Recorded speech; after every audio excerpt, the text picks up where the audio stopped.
ধর্ষণের বিরুদ্ধে আবারও ফুঁসে উঠেছে ঢাকা বিশ্ববিদ্যালয়।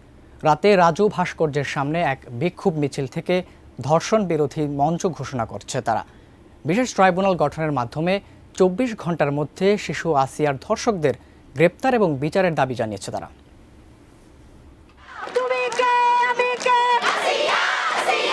রাতে ঢাকা বিশ্ববিদ্যালয়ের বিভিন্ন হল থেকে মিছিল নিয়ে রাজু ভাস্কর্যে জড়ো হয় শিক্ষার্থীরা। সুফিয়া কামাল হল থেকে শুরু হওয়া এই বিক্ষোভে সব হলের শিক্ষার্থীরা যোগ দেয়। এ সময় আইন শৃঙ্খলা পরিস্থিতির অবনতি এবং শিশু ধর্ষণ সহ সাম্প্রতিক ঘটনাগুলোর জন্য স্বরাষ্ট্র উপদেষ্টার ব্যর্থতাকে দায়ী করে তার পদত্যাগ দাবি করে স্লোগান দেয় তারা। শিক্ষার্থীরা বলেন, এখন কোথাও কেউ নিরাপত্তা পাচ্ছেন না।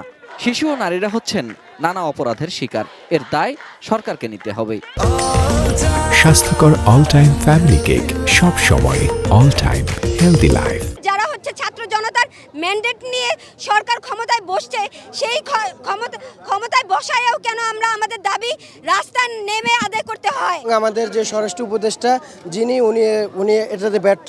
উনি এখন পর্যন্ত বলছে যে উনি দেখতেছে তাহলে পুলিশ প্রশাসন এবং সেনাবাহিনী থাকা সত্ত্বেও কিভাবে দর্শকরা দর্শন করে। ২৪ ঘন্টার মধ্যে শিশু আসিয়ার ধর্ষকদের গ্রেপ্তার এবং বিশেষ ট্রাইব্যুনালের মাধ্যমে তাদের মৃত্যুদণ্ডের দাবি জানায় তারা। আসিয়ার মতো আমরা কালকে রাতেও দেখেছি 4 বছরের একটি বাচ্চা, তাকে ধর্ষণ করা হয়েছে। তো এগুলো এখন নিত্যদিনের ঘটনা। আমি আমার নিরাপত্তার দাবি নিয়ে এসেছি, আমি আমার ছোট বোনের নিরাপত্তার দাবি নিয়ে এসেছি, আমি আমার মেয়ের নিরাপত্তার দাবি নিয়ে এসেছি, আমি পরবর্তী প্রজন্মের নিরাপত্তার দাবি নিয়ে এসেছি এবং আমি আপনার কন্যার নিরাপত্তার দাবি নিয়ে আজকে এখানে এসেছি। পরে শিক্ষার্থীরা ধর্ষণ বিরোধী মঞ্চ ঘোষণা করে। রোববার সন্ধ্যায় সকল ধর্ষণের বিচারের দাবিতে মশাল মিছিল বের করার ঘোষণা দেয় তারা। আমরা ধর্ষণ বিরোধী মঞ্চ ঘোষণা করলাম।